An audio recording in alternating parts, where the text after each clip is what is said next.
कल बिहार विधानसभा में वहाँ के मुख्यमंत्री नीतीश कुमार जी ने जो बोला वो बेशर्माई और बेहूदगी की प्रकाष्ठा थी।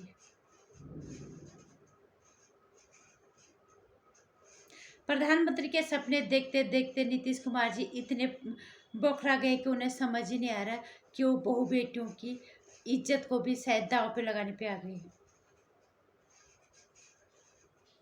उससे बड़ी बेहूदगी, उससे भी बड़ी प्रकाष्ठा की है उस महिला ने जिसने उनका समर्थन किया है। नमस्कार हिंदुस्तान, स्वागत है आपका मेरे चैनल नंदिनी जो मैं हूं नंदिनी। जय हिंद, वंदे मातरम, जय भारत। कल नीतीश कुमार जी का बयान तो क्या बोला, आंखों में आंसू नहीं खून के आंसू आ रहे।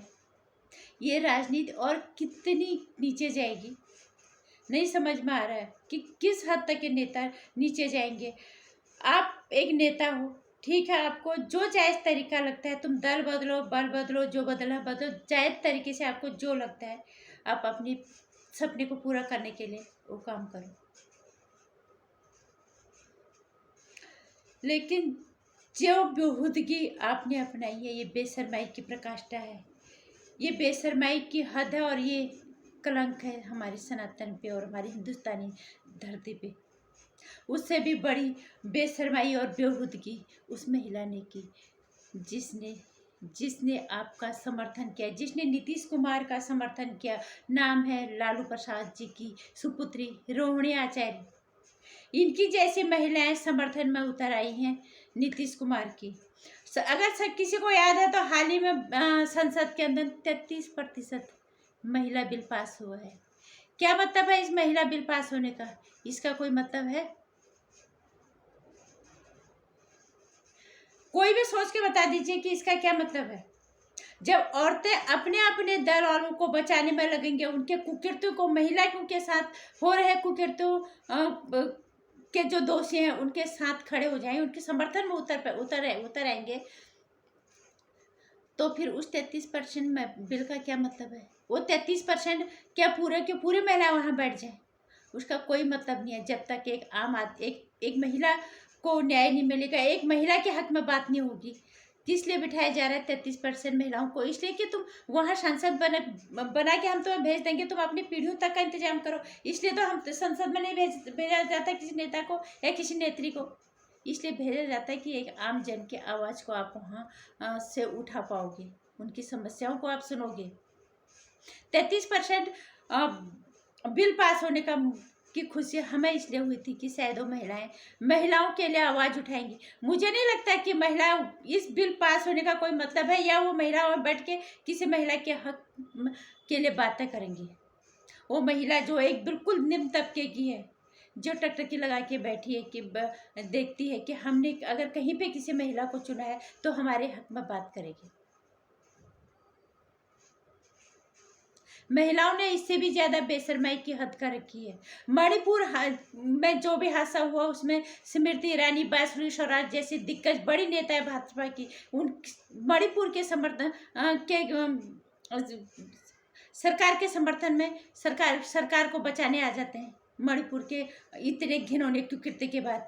और रोहिणी आचार्य मणिपुर का उदाहरण देके नीतीश कुमार को उनकी इतनी बेहूदगी पे बचा रहे। हम क्या उम्मीद करें इन महिलाओं से? ये हमें बचाएंगे? इन्हें क्या पता महिलाओं की वाकई में समस्या क्या है। महिलाओं को हिम्मत नहीं होती अपने हक में बोलने के लिए, वो इसीलिए किसी को चुन के भेजते हैं संसद तक या विधानसभा तक, किसी बड़े पद पे। उन्हें उम्मीद होती है कि हमारे साथ कुछ गलत होगा, कुछ अन्याय होगा, तो न्याय की उम्मीद हम इनसे लगा बैठे हैं और ये हमें न्याय दिलाएंगे। ये न्याय दिलाएंगे हमें जब तक महिलाएं दलगत राजनीति से ऊपर नहीं उठाएंगे, जब तक महिलाएं संसद के अंदर, विधानसभा के अंदर, किसी भी जगह पे ये नहीं सोचेंगे कि इस महिला के साथ हमें खड़ा होना है, ये किस पार्टी की, हम किस पार्टी के हैं, नहीं है, उस सब चीज़ को भूल के, तब तक महिलाओं के लिए इस बिल का कोई मतलब नहीं होता। और तब तक हमारे लिए चाहे तुम सारे नेता बन जाओ, तब तक उसका फिर कोई मतलब नहीं है किसी भी महिला के लिए, जब तक आप महिलाओं के हक में बात नहीं करोगे, महिला के साथ हो रहे गलत कुकृत्यों के लिए एक साथ एक सब कुछ भूल के एक साथ होकर आवाज़ नहीं उठाओगे, तब तक महिलाओं को न्याय कभी नहीं मिलेगा। इस चीज़ को याद रख लो। और ये एक आम औरत को भी ये सोचना चाहिए, एक आम महिला को सोचना चाहिए कि हमें इन्हें वोट देना है या नहीं देना है। क्या ये हमारे हक में बात करेंगे? क्या मणिपुर में जिन महिलाओं के साथ इतना घिनौना कुकृत्य हो रहा है, वो बांसुरी स्वराज और स्मृति ईरानी जैसी वो सब भाजपा की नेता की महिलाएं जो बचा रही है सरकार को, क्या उन पर भरोसा करेंगी कि ये हमारे हक में बात करेंगी? ये हमारे साथ खड़ी हो जाएंगी?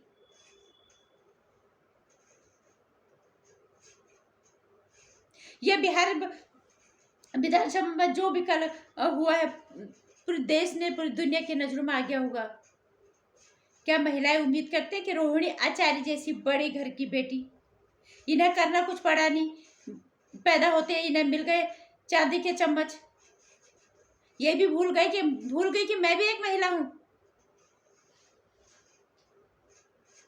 एक आम महिला क्या उम्मीद करेगी इस औरत से?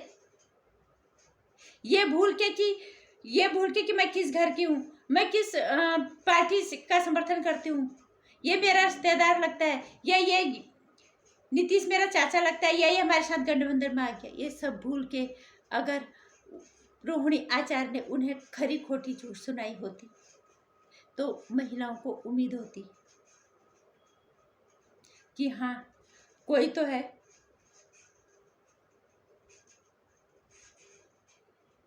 जो हमारे लिए आवाज उठाएगा, कोई तो है जो बोलेगा कि ये गलत हो रहा है।